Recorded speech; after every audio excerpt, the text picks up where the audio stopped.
মধু মানেই কি সবসময় স্বাস্থ্যকর? মধুতে আছে প্রাকৃতিক অ্যান্টিঅক্সিডেন্ট, ভিটামিন এবং খনিজ। তবে এটি উচ্চ ক্যালোরি ও চিনি সমৃদ্ধ।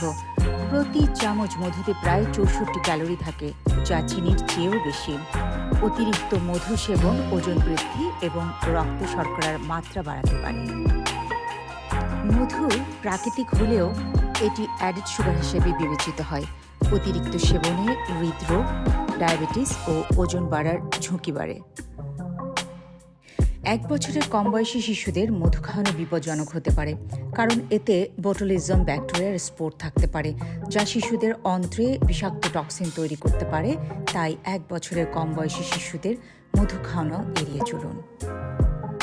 মধু উপকারী, তবে পরিমিত সেবনই শ্রেয়। স্বাস্থ্যকর জীবনযাপনের জন্য সচেতন থাকুন। পরবর্তী ভিডিওতে জানাবো ঘরে বসে খাঁটি মধু চেনার উপায়।